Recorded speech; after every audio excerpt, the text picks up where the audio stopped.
Aquí comienza Voces de las Vecinas, mujer informada, mujer poderosa, radio participativa de mujeres emprendedoras y solidarias. Hola, hola, amigas y amigos. Damos comienzo al episodio número 33 de nuestro podcast Voces de las Vecinas. Estamos felices de que nos acompañen en este proyecto de comunicación popular de mujeres para mujeres.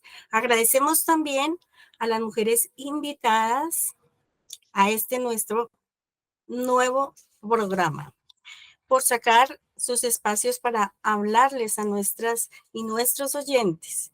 Soy Luz Consuelo Redondo y en este inicio me acompaña Olga Marina Rico. Adelante. Hola Luz Consuelo y a todos ustedes. Estamos en un nuevo episodio de nuestro podcast bajo el lema Mujer informada, mujer poderosa. Les recordamos que este es un ejercicio y un compromiso voluntario de comunicación para empoderar y apoyar a las mujeres cuidadoras, emprendedoras y lideresas, y que pueden suscribirse a nuestro canal de YouTube, @Voces de las Vecinas, para estar al tanto de cada emisión. Y en este episodio les invitamos a estar en el tablero con la abogada Diana Patricia Peláez, que nos explicará qué cambios propone para las mujeres la reforma pensional que se discute en el Congreso de la República, y también la historia de vida de la artista Ingrid Reyes, poetisa social y del medio ambiente. Y en las notas del vecindario tendremos a la administradora de empresas y baterista,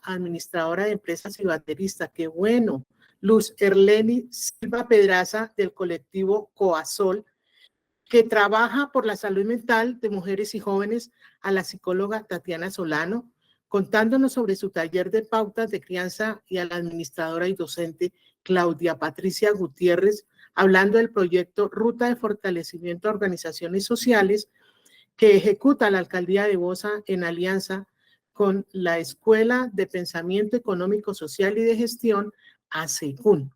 Vamos entonces con las noticias. Notas del vecindario, lo que hacen y dicen nuestras vecinas. Vamos a iniciar con una amiga de la casa. Es la economista y cooperativista Claudia Patricia Gutiérrez, que nos acompañó en el programa de Vecinas Trabajemos Juntas, donde nació este podcast. Bienvenida, Patricia. Es un placer volver a verte y a tenerte, poder escucharte nuevamente, amiga. Muchísimas gracias a ti, mi querida Olga, y a todos y a todas los que están escuchando y viendo este podcast. Muchas gracias por la invitación. Claudia Patricia, para mí también es grato saludarla y quisiera preguntarle en primer término, ¿en qué consiste la ruta de fortalecimiento de organizaciones sociales en Bosa y cuáles son sus componentes? Bien, Fer, la ruta es una ruta muy similar a la que hicimos con Vecinas. Este es un programa específicamente de la Alcaldía de Bosa en asocio con el Fondo de Desarrollo Local, donde está trabajando tres componentes. Uno que tiene que ver con paz y reconciliación, memoria y reconciliación, con todo lo que son firmantes de paz, desplazados y población víctima de violencia. Tenemos otro segundo componente que es vendedores informales y economía popular, y donde nuevamente nos encontramos incluso con una de las organizaciones que trabajamos en Vecinas, que es el de organizaciones sociales y de propiedad horizontal. Wow.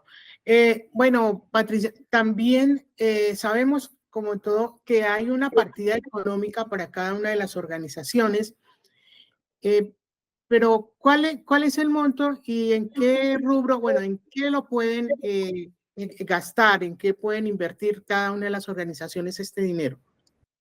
Aquí hay algo muy interesante, Olga, es que digamos que aquí le llaman el incentivo, Sí. viene, digamos, a diferencia de otros procesos vinculados a lo que llamamos una iniciativa.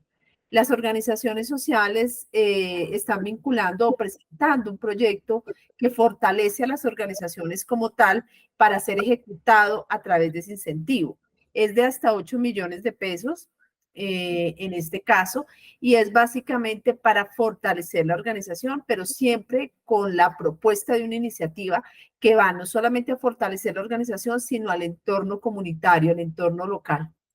Entonces es muy interesante ver cómo en Bosa, y tengo que decirlo, a diferencia del otro proyecto, hay muchas iniciativas de organizaciones sociales. Es realmente muy interesante el movimiento y sobre todo en temas de género, en temas de cuidado y en temas de enfoque diferencial étnico. Muy, muy interesante, la verdad. Qué bueno esto. Mire, ¿cuántas organizaciones están participando? ¿Qué tipo de organizaciones son?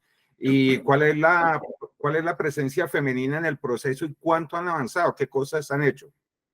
Mira, en este momento, del componente de organizaciones sociales son 160 organizaciones. En este momento estamos finalizando las primeras 90, ya con la parte pues del plan, digamos, de consolidación del plan de incentivo. Y ya vienen otras 65 organizaciones. El proyecto en este momento, digamos, que responde a muchos factores, desde ambientalistas, como les digo, enfoque étnico, manejo del tiempo libre. Y algo que me parece muy curioso es que la gran mayoría, Fernando, yo creería que en un 95%, o sea, en un 100% hay mujeres y en un 95% son solo mujeres.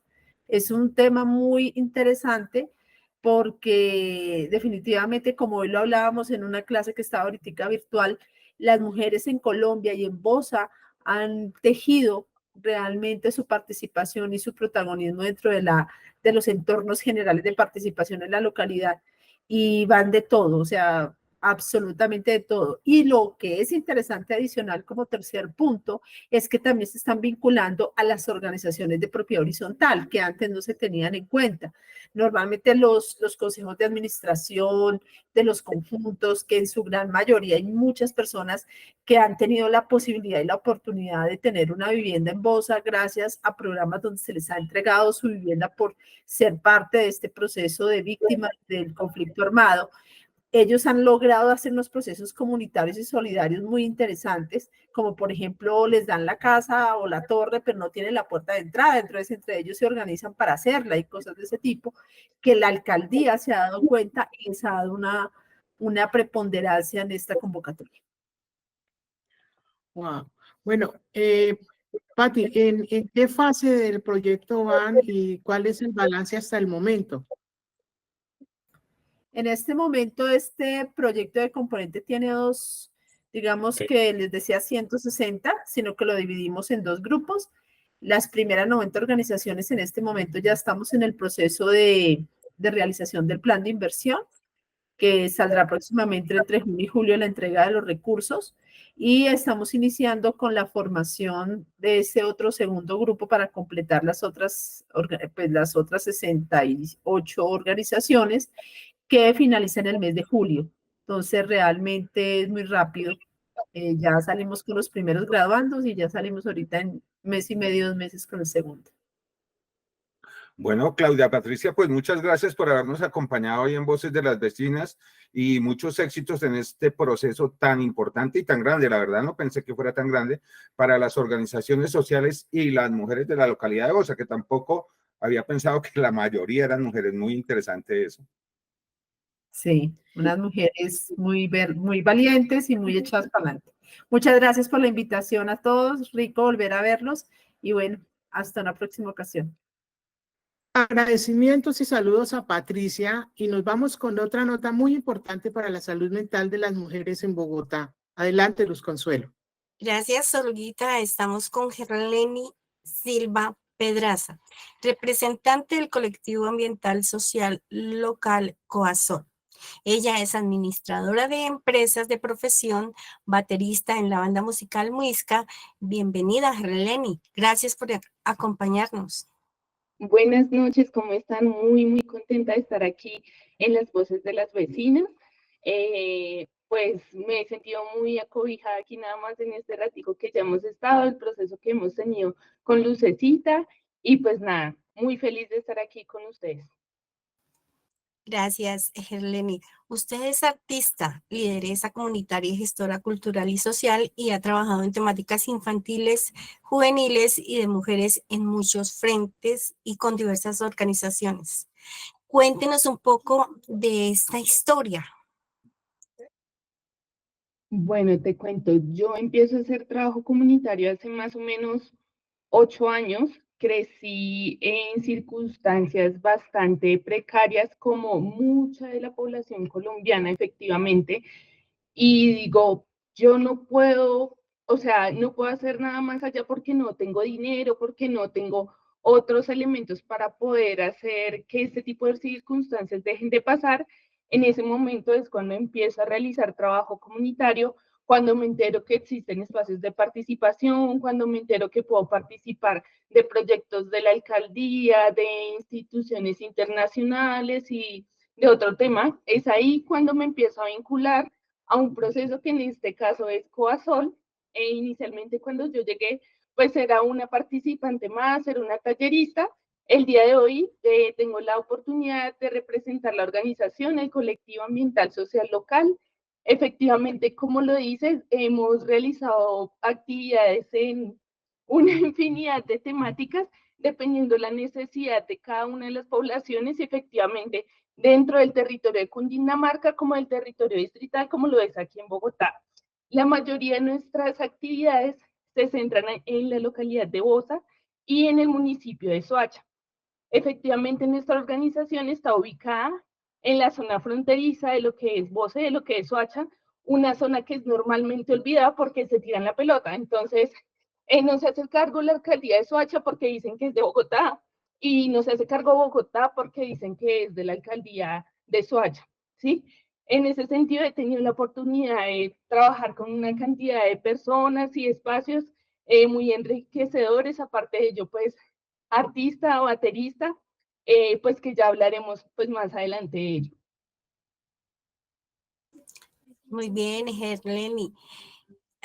¿Cuáles son los principales objetivos y proyectos en los que está trabajando actualmente Coasol?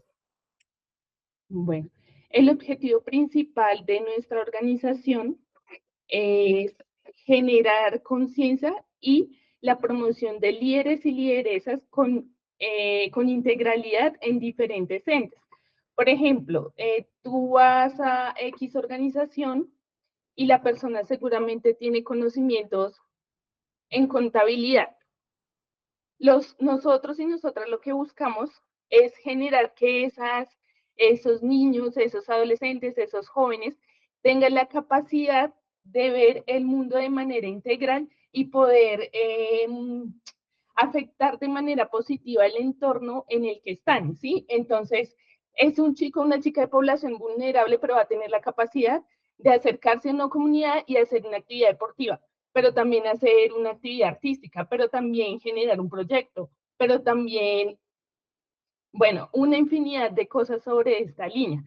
Actualmente tenemos la posibilidad de tener nuestra escuela de habilidades y destrezas para la vida, de defensa personal, un proyecto que ha sido muy, muy bonito. Salimos hasta en City TV, fue muy chévere porque no habíamos tenido un alcance tan grande en realidad.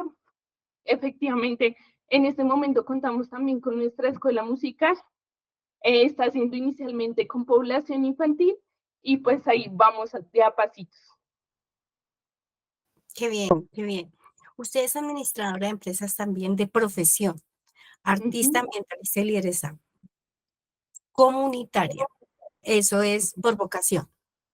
¿Cómo Sí, integra sus habilidades empresariales y sus iniciativas sociales, artísticas y ambientales? cuando llegó a hacer trabajo comunitario, en ese momento estaba estudiando en el SENA, no tenía ni idea que iba a ser administradora de empresas. Es más, yo ni pensaba en tener una carrera universitaria porque no tenía cómo, no tenía el dinero, no tenía la familia, en fin. Me doy cuenta que hay, de hecho sigue persistiendo, que hay una problemática en las organizaciones sociales y organizaciones sin ánimo de lucro dentro de las localidades de Bogotá y los municipios de Cundinamarca. Y es, claro, somos organizaciones autónomas, pero no sabemos cómo funcionar. Normalmente siempre se trabaja desde la autonomía, desde los recursos que se tienen, muchas veces no se tiene absolutamente nada, se saca de los bolsillos de las mismas personas que están dentro de las organizaciones. Y yo digo, venga, necesitamos generar unos planes, unos procesos y unos proyectos que hagan que estas organizaciones, estas colectividades tengan un direccionamiento y puedan generar recursos para uno sostenerse, porque todos tenemos una vida, tenemos que comer, tenemos que tener un techo, y dos, para seguir generando estas acciones dentro de los territorios que normalmente pues estamos cubriendo, son las acciones que debería hacer el Estado, ¿cierto? Y pues que efectivamente las hacemos por vocación y por convicción, pero que cuestan un montón. Bueno, ahora vamos como baterista en la banda musical Muisca.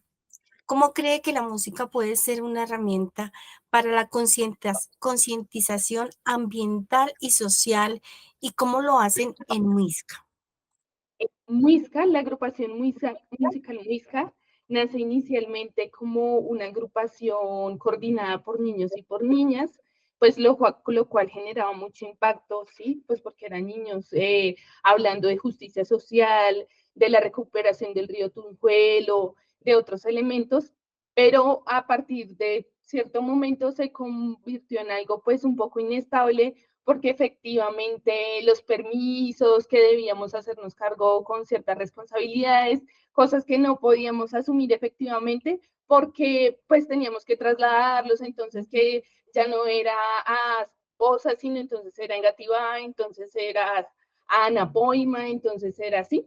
En ese momento se modifica como todo el formato y empezamos a ser jóvenes de la localidad que conformamos la agrupación y empezamos a generar más y más y más letras y canciones enfocados a realizar pedagogía desde la tarima. Sí, una canción puede ser muy pegajosa y seguramente mucho más viable para que una persona haga reflexión que seguramente una clase de 2 horas en la que no puedas relacionar muchas temáticas. Entonces nosotros no, vamos a hablar del río Tunjuelo en las canciones para entonces apropiar el río Tunjuelo, que no río Tunjuelito, sino río Tunjuelo. Vamos a cuidarlo, vamos a cuidar el medio ambiente, vamos a hablar de justicia social, vamos a hablar de paz, no es de lo escrito, porque la paz no es del papel, ¿sí? Todo este sentido le empezamos a dar a las canciones y pues efectivamente en algunos espacios es un poco llamativo que yo sea la baterista por esta concepción machista, ¿sí? A mí de pequeña me decían, no, Luz, tú no puedes tocar la batería porque tú eres mujer y la batería es para los hombres. Entonces, yo dije, pues me pongo el reto y yo voy a ser baterista porque también deben existir mujeres bateristas, porque yo no puedo tocar la batería.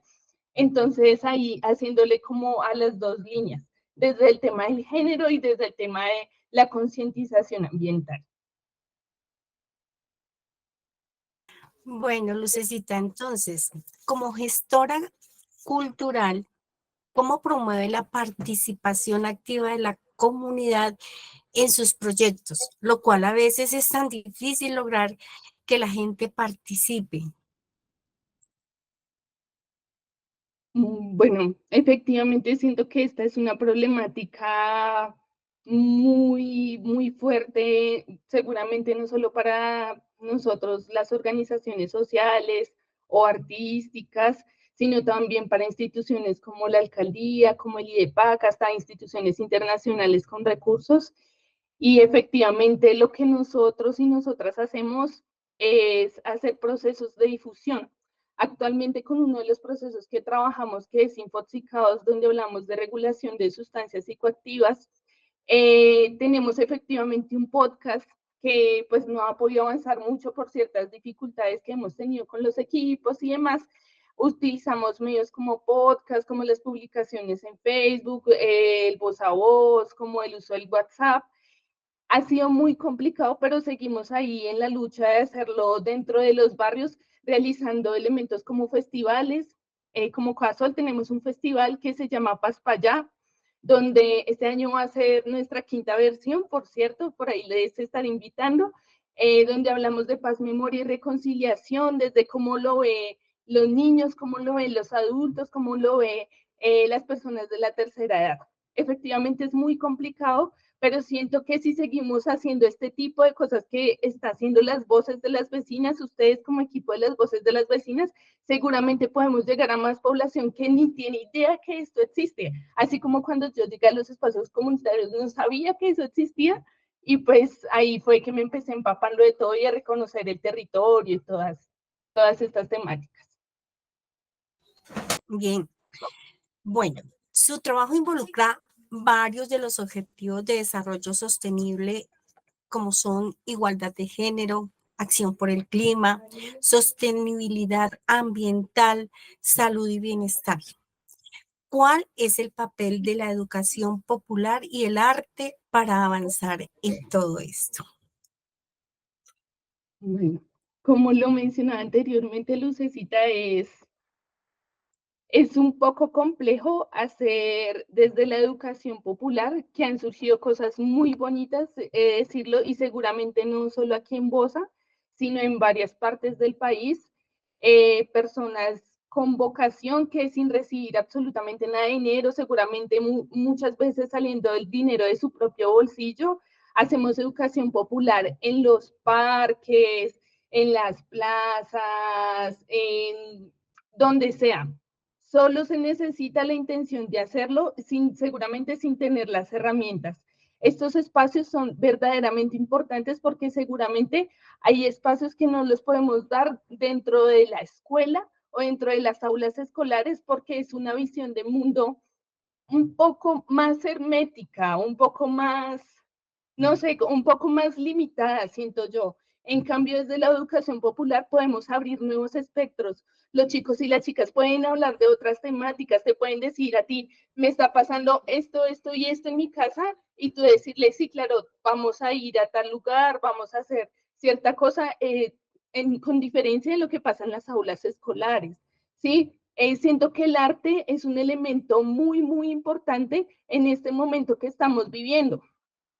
Nos están diciendo que los chicos y las chicas no quieren estudiar, no quieren trabajar, no quieren emprender, no quieren hacer absolutamente nada, pero no se dan cuenta que efectivamente lo que está sucediendo es que hay unos temas de salud mental bastante particulares que no están permitiendo que se, que se generen este tipo de espacios de diálogo ni con sus docentes, ni con sus padres, ni con, ¿sí? Con personas que seguramente pueden dar una guianza al respecto. Por eso es tan importante desde el arte, entonces se pueden expresar y pueden canalizar una cantidad de energías que seguramente tienen a causa de esas problemáticas en los espacios que habitan normalmente. Básicamente eso. Debo decir que es apasionante hablar con usted, con una mujer que es tan joven, que es tan activa, que hace tantas cosas y que trabaja tanto por la comunidad. Muchísimas gracias por estar aquí y muchos, muchos éxitos de verdad en todo lo que haga a futuro porque es muy importante para toda la comunidad. Claro que sí, efectivamente, por si quieren echar una ojeadita, este 15 de junio vamos a tener un evento bastante bonito que se va a realizar en la Plaza Fundacional desde las 2 de la tarde, entonces ahí efectivamente nos vamos a ver. Sí, claro que sí, la invitación está abierta para todas y todos quienes quieran llegar. Y muchísimas gracias por el espacio. A ti, Luz. Bueno, y vamos con nuestra última nota del vecindario relacionada con las pautas de crianza con nuestra compañera Erika Feliciano. Muchísimas gracias, Luz Consuelo. Claro que sí. Hoy tenemos otra gran invitada en nuestra sección de noticias. Se trata de la psicóloga Tatiana Solano Medina, quien nos va a contar acerca de un maravilloso taller. Bienvenida, Tatiana. Un gusto tenerte el día de hoy en Voces de las Vecinas. Muy buenas noches. Es un gusto para mí esta invitación. Les voy a hablar un poquito acerca de este hermoso taller que hicimos en la localidad de Fontibón con la corporación CID, donde este taller se llamó Transformando mi comunidad.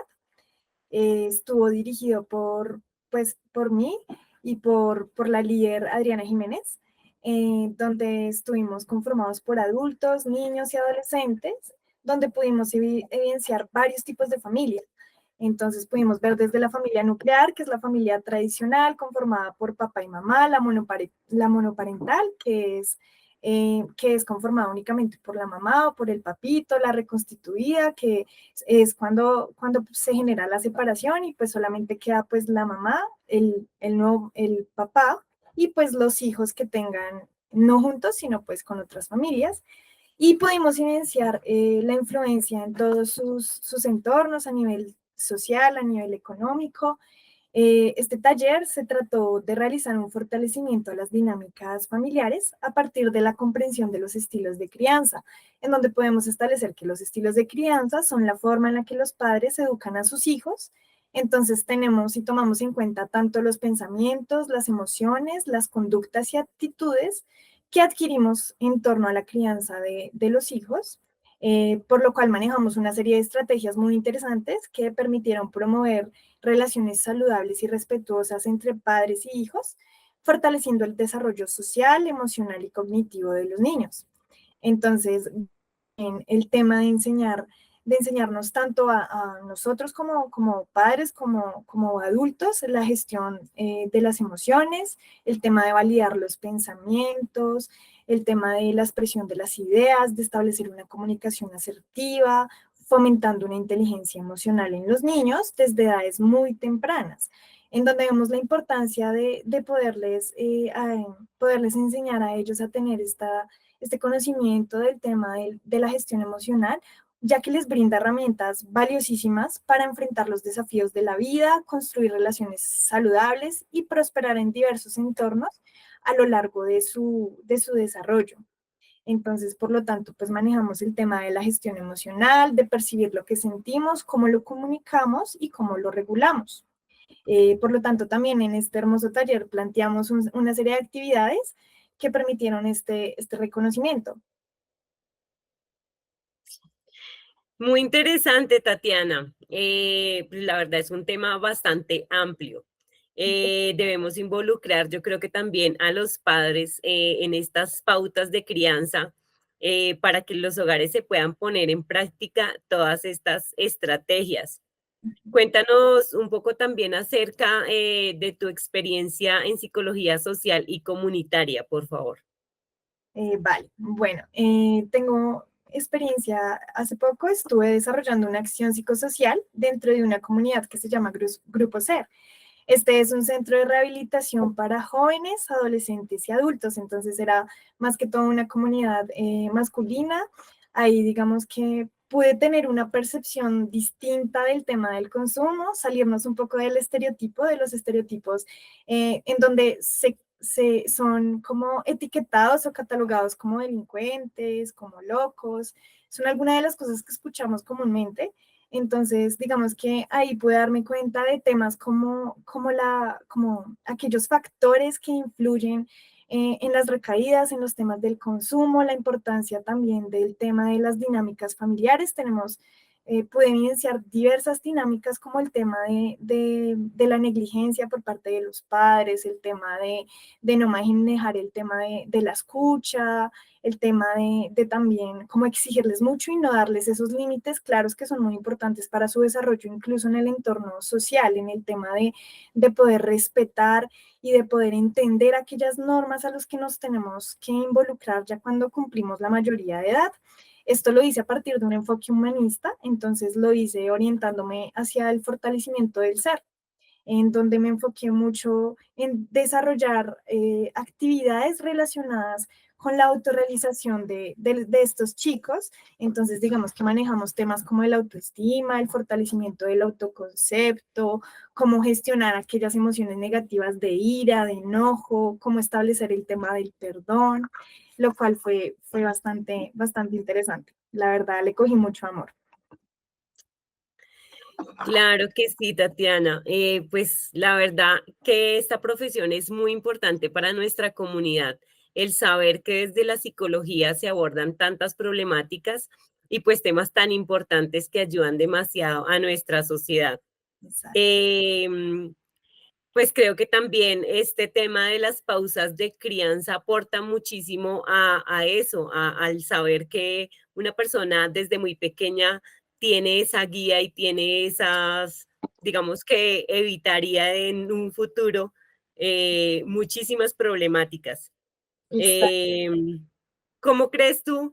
Pues también me gustaría, hasta nos gustaría que nos contaras acá eh, cómo esta experiencia y cómo todos estos talleres pues benefician a las mujeres cuidadoras. Sí, bueno, digamos que considero que estos talleres son muy importantes en la comunidad, ya que permiten el fortalecimiento de estas y su empoderamiento. Entonces es muy importante que en el tema de las madres cuidadoras, en su excelente labor que hacen en el tema de criar, guiar a sus hijos, permitirles identificar el estilo de crianza que están utilizando y también como esa apropiación de estrategias y herramientas que pueden utilizar como guía para mejorar sus relaciones con los niños. Entonces aquí es para que se fomente un buen desarrollo, incluso no solamente con los niños, sino también como adultos, digamos, aprender a darle un buen manejo emocional a las situaciones que afrontamos diariamente, porque pues hay que tener muy en cuenta que en el tema del desarrollo de los niños tienden a imitar mucho el comportamiento de sus padres y mucho como ellos gestionan esas situaciones de estrés, esas situaciones que generan ansiedad. Entonces, considero que es muy importante estos talleres para la comunidad para lograr ese bienestar y ese buen desarrollo integral del ser y también pues de las familias. Claro que sí, súper interesante. Cuéntanos, porfa, antes de que te despidas de nuestro programa, ¿qué otros proyectos y talleres tienen en tu organización? Bueno, en este momento pues estamos como con la idea y tenemos así como súper claro de que queremos seguir generando talleres de fortalecimiento en las dinámicas familiares. Siento que es un punto muy importante porque pues realmente tanto el comportamiento como la personalidad y la inclusión social de los niños ya cuando son adultos van siempre de la mano de sus familias, de sus relaciones. Ahí empiezan sus relaciones interpersonales. Entonces, una de las cosas es seguir fortaleciendo esas dinámicas familiares, lo que tú dices, súper importante que los padres también puedan unirse a estos talleres que pues nos enriquecen a todos y también orientar un poquito al tema de los adolescentes y los adultos, entonces es un poquito más meter un poco el tema del manejo emocional y de la salud mental, que es muy importante, tanto en el tema del entorno en el que vivimos, que pues es muy estresante, con el tema de las responsabilidades, el estudio y todo, entonces poder darles como esas herramientas para el manejo de sus emociones, para que tengan una mejor inteligencia emocional y pues poder contribuir en el bienestar social. Muchísimas gracias, Tatiana, por aceptar nuestra invitación. Pues un tema bastante interesante. Esperamos que sean muchas personas las que se beneficien de estos talleres tan interesantes. Y antes de que te despidas, porfa, déjanos tu contacto y tus redes sociales para que las personas se puedan contactar. Claro que sí, muchísimas gracias a ustedes por este espacio tan fenomenal, por haberme dado un poco de su tiempo para explicar algo de este hermoso proceso. Mi Instagram es Tatiana Solano y pues mi número celular, pues 301-601-0822 y pues nada, muchísimas gracias. Listo, Tatiana, gracias a ti. Vale, chao. Finalizamos así la sección de notas del vecindario y vamos con Olga y Fernando y la abogada invitada en la sección al tablero. Al tablero con las vecinas, invitados y aprendizajes. Gracias, Erika. Hoy vamos a hablar al tablero del tema de la reforma pensional que cursa en este momento en el Congreso de la República. Ya fue aprobada en el Senado, ahora falta que la apruebe la Cámara de Representantes y contiene varias medidas que son de mucho interés para las mujeres y que podrían generar un cambio trascendental porque solo el 13% de las mujeres colombianas logran pensionarse, más o menos la mitad de los hombres, que somos el 25% más o menos. O sea que todos estamos fregados, pero las mujeres están el doble de fregadas. Así es, Fernando. Y para hablar de este tema, hemos invitado a la abogada laborista Diana Patricia Peláez de la firma MP Abogados Laborales. Bienvenida, doctora Diana. Gracias por ayudarnos a entender este tema. Hola, buenas noches. Gracias a ustedes por la invitación en pro de poder aportar el conocimiento a todas aquellas mujeres que nos escuchan y que puedan de pronto motivarse a seguir cotizando, porque sé que muchas en el paso del tiempo laboral se desmotivan y dejan de cotizar porque ven esa expectativa pensional muy lejos. Entonces, quizá con estos nuevos proyectos y estas nuevas normas y sentencias se motiven para que puedan alcanzar su pensión de vejez. Diana, con el saludo y el agradecimiento, ¿cuáles son los principales cambios que incluye para las mujeres esta reforma pensional? Bueno, la reforma pensional tiene como objetivo hacer un cierre de brechas de género. Es decir, que el proyecto propone una reducción de 1 año más o menos por cada hijo que tenga esa mujer. La idea de esta nueva normatividad pensional para la mujer es compensar el tiempo y la dedicación que otorga esa madre en el cuidado desde el momento en que pues nacen los bebés y en todo lo que tiene que ver como con su primera infancia. Entonces, pues todos los estudios del ámbito jurídico, de las experiencias de empresas laborales se han dado cuenta que la mujer deja su vida laboral pues, por dedicarse al hogar, por estar pendiente de sus niños y además porque no cuentan con ese núcleo familiar o ese vínculo de confianza con quien puedan dejar mientras ellas van pues, a ejercer sus actividades profesionales o laborales. Entonces, todo este conocimiento y andamiaje del diario vivir de la mujer le permitió al gobierno pues presentar esta propuesta para que las mujeres puedan ir reduciendo las semanas de cotización en el sentido de que 50 semanas se le van a dar a partir de los 57 años que tenga la mujer. Por cada hijo que tenga, hasta el tercer hijo, se le va a ir reduciendo 50 semanas de cotización a esa mujer. Esa es como la expectativa que se tiene con esta reforma pensional. Bueno, Diana, tengo dos preguntas en una. ¿Hasta qué edad del hijo se tendría en cuenta para sumar esas semanas? Y la segunda pregunta que te tengo es, retomando el tema, ¿no?, de las semanas de cotización, ¿por qué las mujeres tendrían que cotizar 300 semanas menos que los hombres? ¿Sí? O sea, son dos cuestiones que me llegan acá. Ok, bueno, para responder la primera pregunta es, no tiene un límite de edad el hijo, ¿sí? O sea, no es como, por ejemplo, la pensión de sobrevivientes cuando se la deja un papá a un hijo, que se pierde esa pensión cuando el hijo cumple 25 años. En este caso no aplicaría que el hijo tenga cierta edad porque de todas formas nosotros seguimos siendo madres, ¿sí? Lo importante es que nosotros efectivamente demostremos que tenemos 1, 2 o 3 hijos, que es el tope para poder para ir a hacer la reducción, que es importante aclarar porque alguien me preguntaba, o sea que si yo tengo 4 o 5 hijos me siguen reduciendo por cada hijo, entonces eso se va a generar más bien en un incentivo para que sigan teniendo hijos. Entonces, precisamente la ley también creó como el tope de que son 3 hijos, o sea, serían 150 semanas por cada mujer, ¿sí? Que cuando ya tenga su edad de pensión, que para nosotros en este momento las mujeres somos 57 años, entonces cuando usted vaya a pedir sus pensiones puede optar por demostrar la existencia de sus 3 hijos, 2 hijos o un hijo, para que le apliquen el descuento de esas 50 semanas de cotización por cada hijo, pero no significa que porque mi hijo tenga 40 años o 57 años al momento en que yo me pensione, no pueda optar por ese beneficio.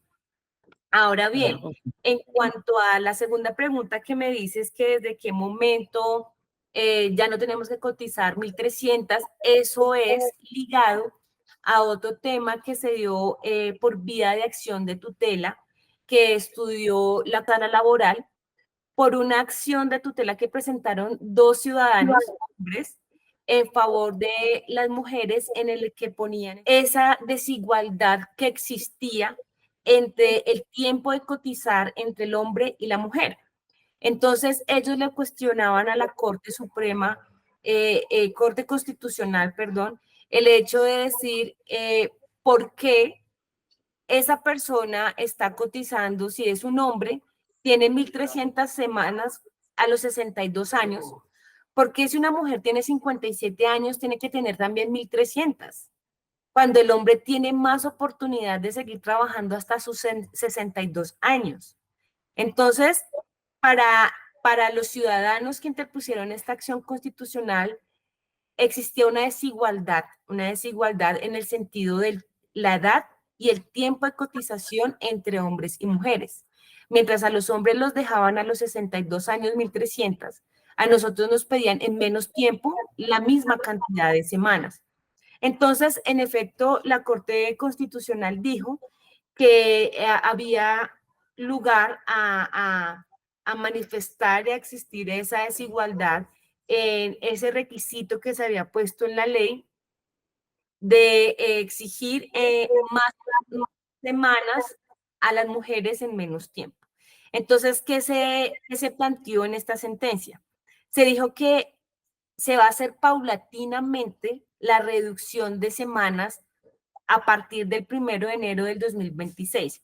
Entonces, durante el 1 de enero del 2026, es decir, aún nos queda como casi 2 añitos para empezar a implementar esa reducción, las mujeres van a reducir 50 semanas, ¿sí?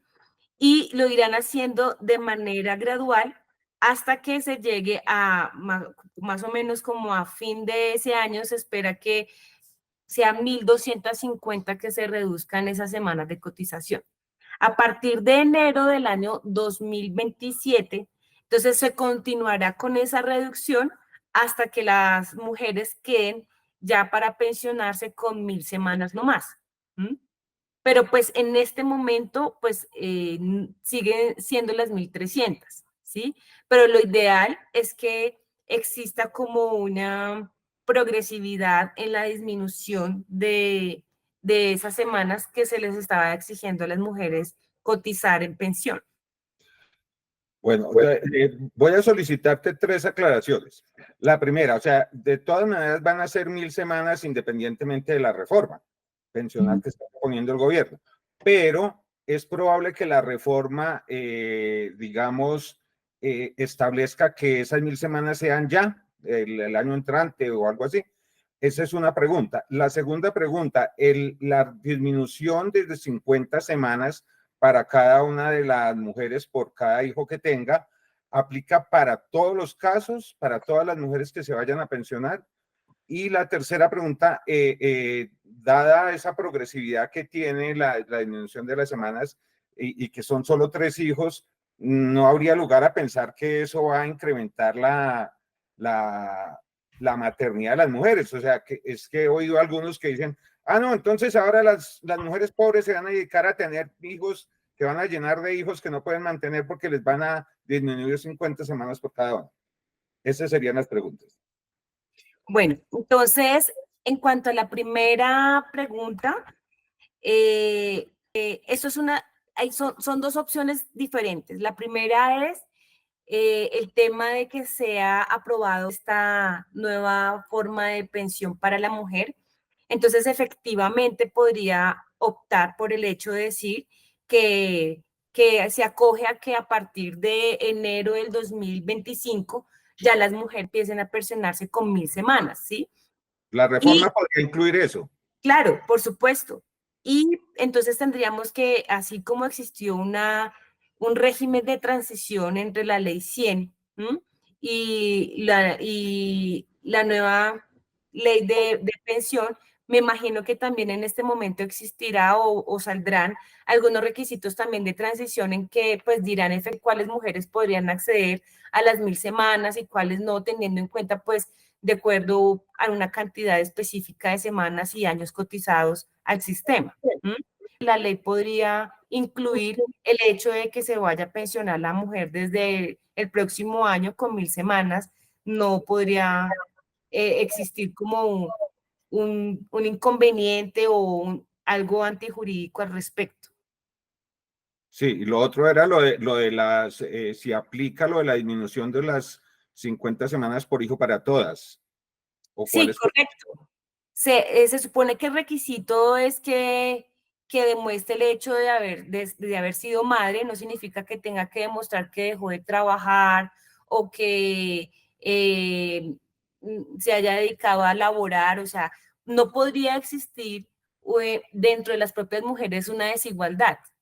Entonces, claramente, pues tendría que permitir que todas las mujeres accedan a ese beneficio, siendo el único requisito en ese orden de ideas que sea madre, ¿sí? Pero no podría ser, no, la excepción es que la única que va a adquirir ese beneficio de las 50 semanas son aquellas que se dedicaron al hogar, porque entonces las mujeres que también han estado trabajando, pues se sentirían nuevamente en desigualdad y podrían atacar el ordenamiento que va en contra de lo que ellos pretenden, es como cerrar desigualdades y brechas entre hombres, mujeres y entre las propias mujeres. No creo que dé lugar a que unas sí puedan acceder y otras no. Ya, Y bueno, la otra pregunta, ¿cuál era? Perdón, creo que eran 3. No, creo que era esa, pero Olguita va a hacer una pregunta al respecto, creo. Ok. no, sí, bueno, en relación, ¿por qué estas medidas diferenciales para mujeres podrían entenderse como un hecho de justicia social relacionado con los roles familiares, sociales y laborales de las mujeres? Bueno, como ustedes lo saben, desde hace algunos años, por todo el tema del empoderamiento de la mujer, el hecho de que la mujer quiera hacer valer y respetar sus derechos, pues todo el gobierno y sus entidades públicas y ministerios y bueno, todas esas entidades que hacen parte del gobierno nacional han generado políticas que buscan acelerar y regular las brechas de género y en temas particularmente de la participación de la mujer en el mundo laboral, en el tema también de las diferencias salariales en remuneración entre hombres y mujeres y como el liderazgo de la mujer y el rol que ella también desempeña y ejerce en el mundo de la maternidad, que pues no estaba siendo valorado.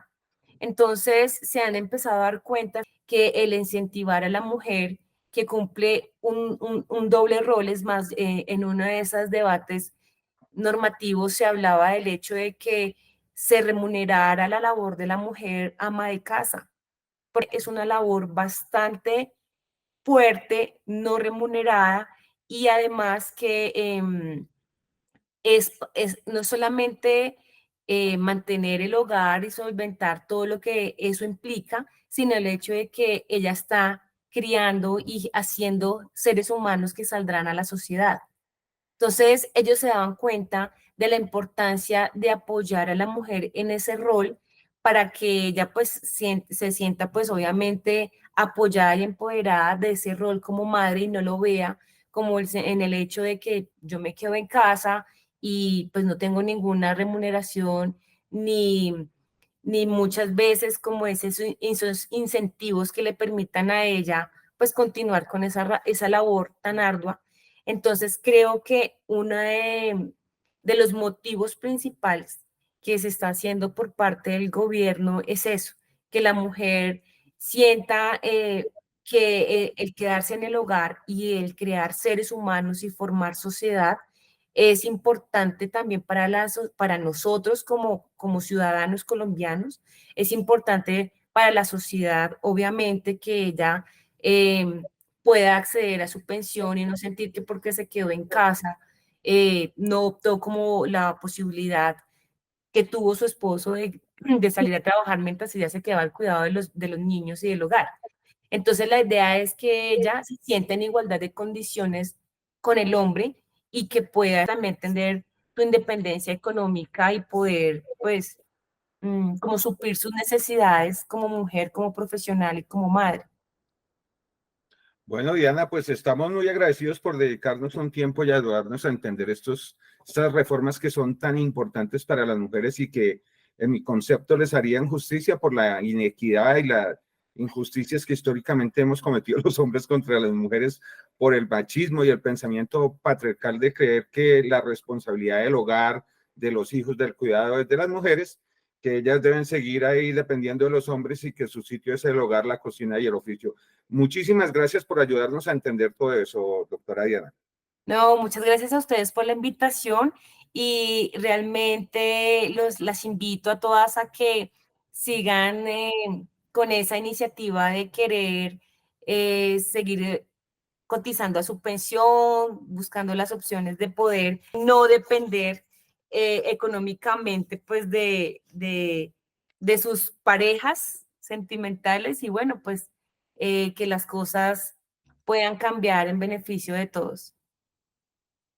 Bueno, aquí quedan las explicaciones sobre este proyecto de reforma pensional que de aprobarse tal como está presentado sería muy beneficioso para las mujeres y les haría justicia a esos esfuerzos, su doble o triple jornada que también debe ir cambiando en la medida en que los hombres asuman algunas de las responsabilidades que han descargado en ellas. Vamos con el cierre de nuestra sección de historias de vida y una invitada muy especial que seguramente nos va a llegar al alma porque la poesía va directo al alma. Nidia y Luz Consuelo. Historias de vida. Relatos de las vecinas. Nos encontramos en el occidente de Bogotá. Desplazamos un equipo del programa Voces de las Vecinas conformado por Fernando Chávez Balbuena, quien se encuentra en la cámara. Luz Consuelo Redondo. Luz Consuelo, ¿cómo estás?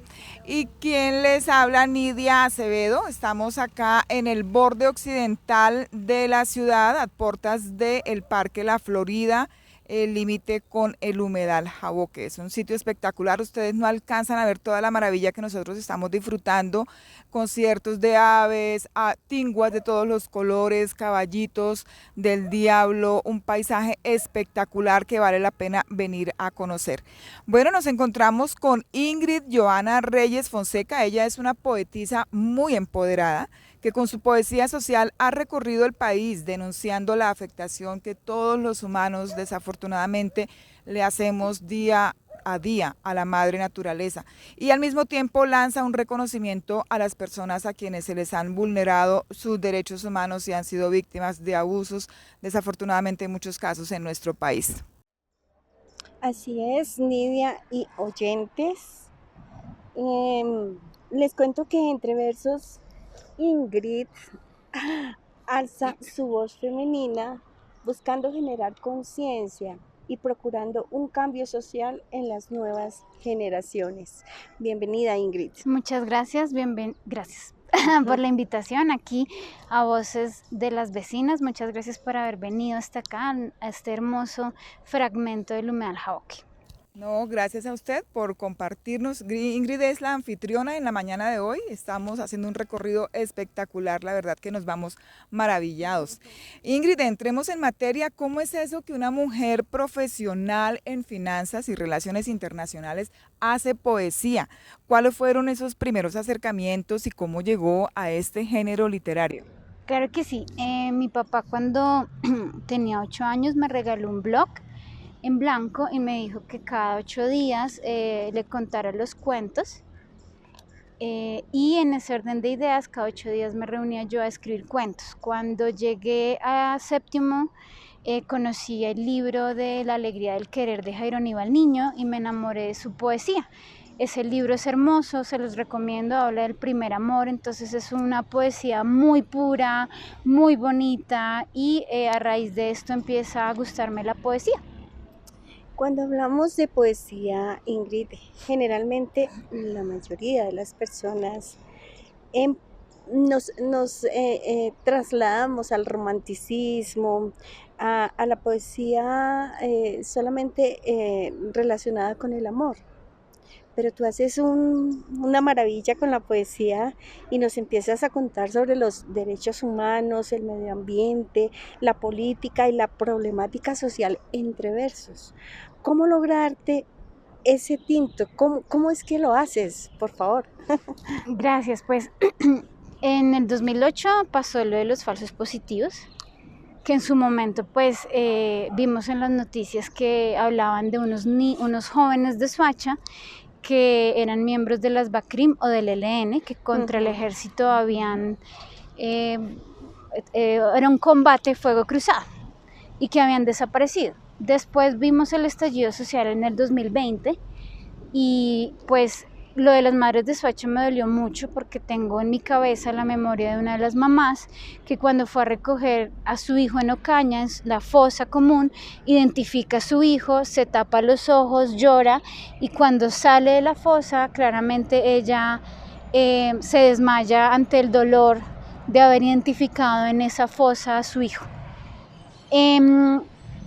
Las violencias que ha vivido Colombia realmente me hicieron preguntarle por qué a Dios. Y recuerdo que entre lágrimas le preguntaba, ¿por qué permites tanta violencia? ¿Por qué permites tanto dolor? Mira, tanta gente inocente que ha sido asesinada a manos del Estado y no pasa nada. Y sentí en mi corazón que su respuesta fue, ¿y tú qué estás haciendo?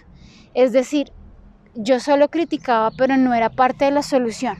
Y a raíz de eso es que empiezo a utilizar mi poesía como una forma de comunicar y de comunicar lo que yo siento frente a las realidades que ha vivido mi país para poder generar conciencia y para que también todos podamos ser constructores de paz. Es un mensaje muy importante, muy valioso. ¿Qué estamos haciendo? ¿Qué están haciendo ustedes desde sus trabajos, desde su familia, desde los dones que la vida o Dios en quien creamos nos ha regalado? ¿Qué estamos haciendo cada uno de nosotros por las problemáticas a las que se enfrentan diariamente nuestros vecinos, nuestros familiares, el ecosistema? Salimos y encontramos parques, encontramos aves, todos los días encontramos noticias no muy agradables en los medios. ¿Qué estamos haciendo por una mejor sociedad? Bueno, Luz Consuelo y oyentes, les quiero contar que Ingrid hace algunos años publicó el libro Eotarucos, Ecos de las Luciérnagas, en el que expone 40 poemas donde se plasman todas sus ideas frente a la situación que vive Colombia en el ámbito social, político y ambiental. Háblanos, Ingrid, un poquito de esa publicación, qué encontramos en el libro y dónde podemos adquirirlo. Claro que sí. Este libro se llama Eotarucos, Ecos de las Luciérnagas. La palabra Eotarucos no existe, yo la creé. Otaru en japonés significa luciérnagas y la leyenda cuenta que los samuráis reencarnan en las luciérnagas y hoy en día en Japón hay unos bosques o se mantienen unos bosques para poder ver cuando llegan las luciérnagas y cuando salen en honor a los samuráis. Me gustan mucho los samuráis porque los samuráis eran hombres con principios, claro, defendían con valor al emperador, pero tenían principios hasta en la guerra y también procuraban ser coherentes con esos principios y con esa ética para aportar para la comunidad. Eotarucos significa Ecos de las Luciérnagas porque mi libro de poesía va en honor a todos esos líderes sociales y ambientalistas que han sido asesinados en mi país por hacer lo correcto, así como también los civiles que han sufrido el flagelo de los falsos positivos. ¿Y por qué la luciérnaga? Porque yo todavía creo en que todos podemos ser luz en medio de tanta oscuridad. Ingrid, nos gustaría... Nos encantaría a todos nuestros oyentes de Voces de las Vecinas y aquí el grupo de edición con quien tú te encuentras en estos momentos, que nos leyeras uno de tus poemas. Claro que sí. Yo tengo este poema se llama Camuflado y se lo hice a las madres de Soacha y ahora a todas esas familias y madres de todos los falsos positivos que aún faltan por encontrar y a todos esos falsos positivos en Colombia que ya van más de 6.000. Este poema se lo hice porque a medida que vi o empecé a leer más de los falsos positivos, encontré varios casos puntuales que fueron los que para mí abrieron los falsos positivos y mostraron las mentiras del ejército y de los medios de comunicación. Ejemplo está el caso del señor joven Fair Leonardo. Él, cuando su madre va a recogerlo a Caña, ella dice que el ejército se burlaba de ella y le decía, usted es la madre del miembro de la BACRIM, y ella decía, ¿yo? ¿Cómo? Y cuando vio la bitácora del ejército decía que él, Fair Leonardo, con su brazo izquierdo había hecho uso de un arma de fuego contra un miembro del ejército. Ella dice que eso no puede ser verdad porque su hijo tenía meningitis. Ella durante el embarazo un carro la golpeó y en el vientre el bebé, el cerebro se zafó un poco, lo que generó que Fray Leonardo naciera con esta condición de meningitis y le imposibilitaba mover o hacer uso de su brazo izquierdo.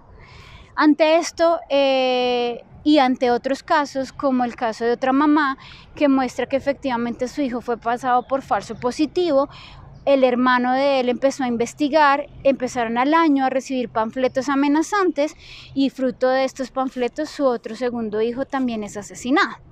Se me hace delicado todo esto, más cuando uno ve ahora que en la JEP los miembros del ejército están diciendo que efectivamente ellos fueron los que asesinaron no solo a los jóvenes de Soacha, sino a muchos civiles y campesinos de bien, y los hicieron pasar por falsos positivos. Siempre me hago esta pregunta, ¿quién le sería entonces, ante lo que está pasando en la JEP, el que le envió los panfletos amenazantes al hijo de la señora, la madre de Soacha, que terminó con sus 2 hijos asesinados por el tema de los falsos positivos? Camuflado. Veo a mi hija crecer y me duele ser quien le enseñará no solo del ayer, sino de la barbarie de ese ayer. Hija, ¿cómo te guardo del mal? ¿Cómo te cuido del vil? Mientras tú estás aquí, mientras tú estás junto a mí, otras madres mientras lloran, mientras buscan el su junto a él. Esas madres hoy lloran a los hijos, a aquellos falsos positivos que el Estado aún no llora. Hijos soñadores, hijos emprendedores, ingenuos de promesas, esperanzadores, buscadores de un lugar mejor. Hijo, ¿dónde estás? Oigo tu voz, ¿dónde estás? Oigo tu voz y no te puedo alcanzar. Camellando, mamá, camellando para que su merced ya no trabaje más. Ilusionado, mamá, ilusionado de por fin tener la oportunidad de nunca jamás verte llorar por tanta necesidad. El Estado disfrazado ha decidido al alba muy temprano publicar la imagen de mi amado, de mi dulce niño adorado, camuflado con botas de sicario, asesinado por ejércitos del Estado, mostrando la verdad de aquel Estado que del derecho a la vida siempre se ha olvidado. Poema en honor a las madres de Soacha. Impresionante, estamos acá, mejor dicho, con la sensibilidad a flor de piel, con estas palabras que plasman la realidad de muchas familias de nuestro país. La verdad que aplaudimos de pie a Ingrid por su don, por esta facilidad que tiene de crear poesía, pero la verdad que estamos muy impresionados con lo que hace. También nos gustaría escuchar algo relacionado con el contexto en el que estamos en este momento, con este ambiente tan delicioso, tan natural. Ustedes no saben lo que hemos pasado en estas horas que hemos recorrido este sector, la danza de las aves, el escuchar el trino de los pájaros, y yo sé que esto la ha inspirado Ingrid para crear poesías también en honor al medio ambiente y también de denuncia, ¿por qué no decirlo?, de los ecocidios que se han venido realizando en algunos sectores de la ciudad y también a nivel del país. Entonces sí nos gustaría que nos compartiera un poema en honor a la naturaleza. Claro que sí, este poema se llama Responsable y lo hice porque quiero que honremos y respetemos a los pueblos indígenas. Yo tengo unos poemas que le he hecho a los Yanaconas y a los Nucacmacú, y lo que yo he descubierto cuando escucho a aquellos hombres y líderes es: devuélvanme al territorio. No quiero estar en una casa de zinc, no quiero estar en una casa de cemento, no quiero estar en la ciudad. Yo quiero que me devuelvan a mi territorio, a la selva, a los bosques, al macizo colombiano. Ellos son los que conocen la selva, conocen a la madre naturaleza. Ellos son los que han podido convivir ancestralmente y han respetado a la naturaleza. Nosotros no sabemos de eso. Nosotros no sabemos convivir con la naturaleza. Nosotros solo vemos oportunidades para tener un terreno y construir algo en ese terreno. Cambio la naturaleza, los pueblos indígenas han aprendido a respetar y a vivir en armonía con la naturaleza. Por eso este poema se llama Responsable, porque todos somos responsables de lo que está pasando actualmente con el medio ambiente y con el planeta Tierra. Ancestrales canciones, ancestrales oraciones, llenas de respeto hacia la tierra sin un dueño, se borraron con el viento y el poder por el subsuelo, en donde ya las oraciones son a las licencias que algunos pocos quieren sin pretextos. Ancestrales canciones, ancestrales oraciones, ancestrales siempre fueron, en donde el hombre y el suelo siempre se miraron con respeto. Ancestrales siempre fueron aquellos hombres que con sentimientos entendían su lugar y su puesto en este gran mundo llamado universo. Ah, qué maravilla. Bueno, como ya lo hemos podido evidenciar, la poesía y todas las creaciones de Ingrid son composiciones que nos transmiten herramientas con muchísimos sentimientos. La verdad que sí logra el objetivo y es sensibilizarnos. Y también nos induce a la reflexión y por supuesto al cambio social. Pero bueno, Ingrid, cuéntanos un poquito también ¿cómo es ese proceso de inspiración? Digamos, nosotros vemos noticias no muy alegres en los medios masivos o escuchamos por las redes sociales o por los del voz a voz o los grupos de WhatsApp, muchas noticias nefastas que se presentan diariamente y desafortunadamente en nuestro país. ¿Cómo es esa inspiración, Ingrid, cuando todos, la mayoría de las personas, vemos las noticias y de pronto hacemos un lamento que dura 1 o 2 días y de ahí no pasa? Pero usted no, usted lo convierte esa información en una creación literaria y esto es lo que estamos dando a conocer hoy. ¿Cómo es esa inspiración? ¿Cómo llegas a ese punto? Bueno, yo les cuento, digamos, inicialmente con las madres de Soacha. Yo recuerdo la noticia que les comentaba ahorita de ver, de hecho se me viene a la cabeza una revista que tenía esa mamá llorando por haber encontrado a su hijo. Primero soy mamá y también he pasado necesidades. Entonces cuando uno empieza a atearse, uno dice, si yo hubiera vivido en Soacha, yo también vengo de abajo, yo también he tenido que guerrearla, honestamente, con los principios y valores que me enseñaron en mi casa. Yo también hubiera sido un hombre de Soacha, porque yo también hubiera pensado que ese civil que me dio una oferta laboral, en donde solo me tocaba cuidar una finca y me iban a pagar, no sé, 1 millón de pesos, yo no le hubiera visto nada mal. Y yo hubiera dicho, sí, lléveme a mí, porque tengo necesidad de ayudar a mi casa, necesidad de ayudar a mi mamá. Cuando yo veo eso, y adicional veo que los medios de comunicación salen a decir que ellos eran miembros de las BACRIM, yo digo, uno muchas veces se ofende porque le digan mentiroso y uno pelea para limpiar su nombre. ¿Cuánto más estas mamás que fueron los medios de comunicación famosos acá en Colombia, que transmitieron eso? Es decir, cuando salieron y de pronto estaban en el supermercado, todo el mundo las empezó a mirar raro. Ya no eran tan agradables, porque sus hijos eran miembros de la BACRIM. Y ellas sabían que no eran miembros de la BACRIM, que habían recibido una oferta honesta, íntegra, para salir adelante. Y todos hemos tenido esas oportunidades honestas y las hemos tomado para ayudar a nuestras familias. Cuando yo veo eso me duele.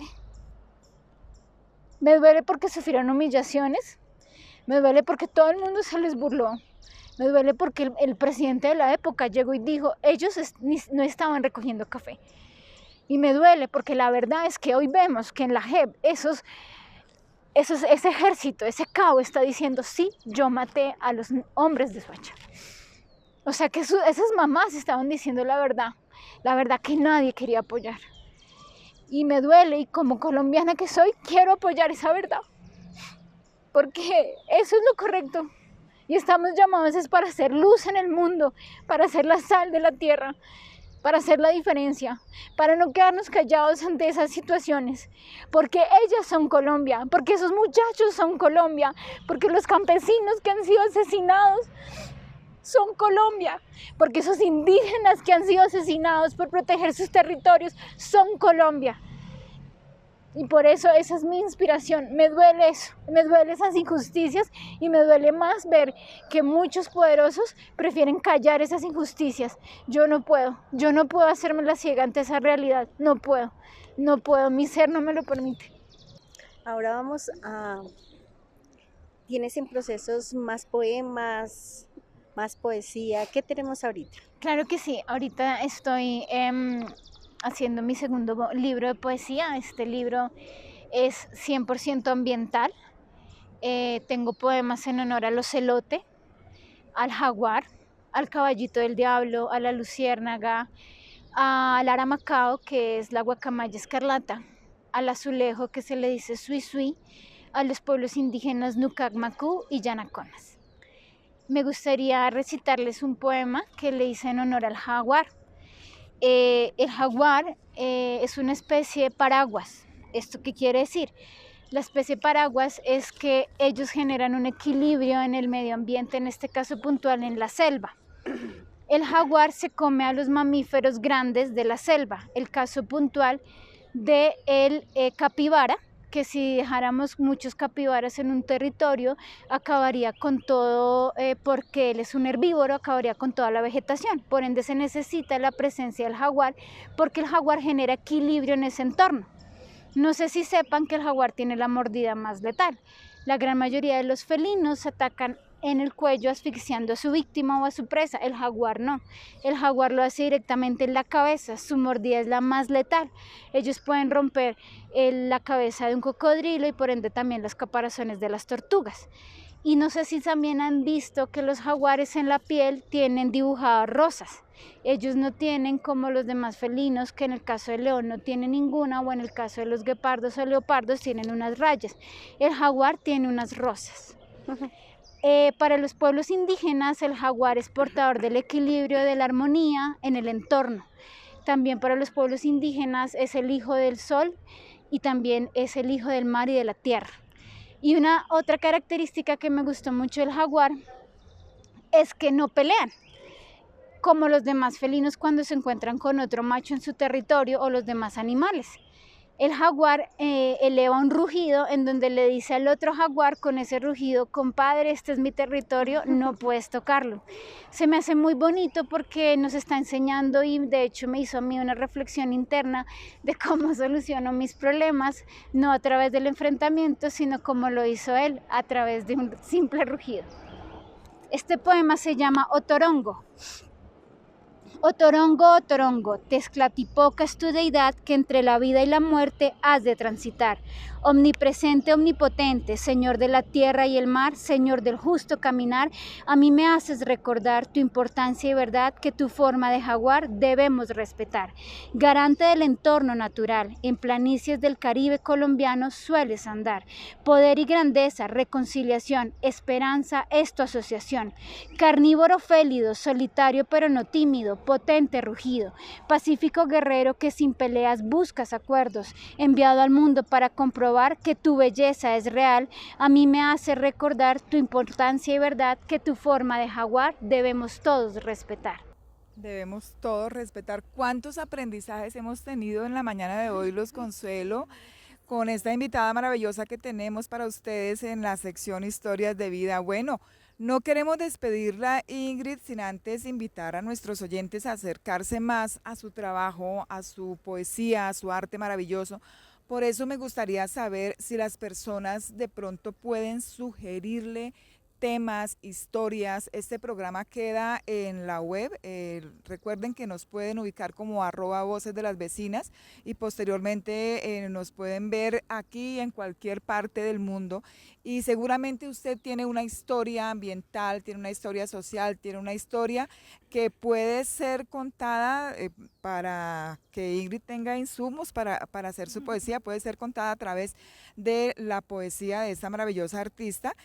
¿Cómo pueden contactarle? Y también nos gustaría aprovechar la ocasión para que nos comparta sus redes sociales.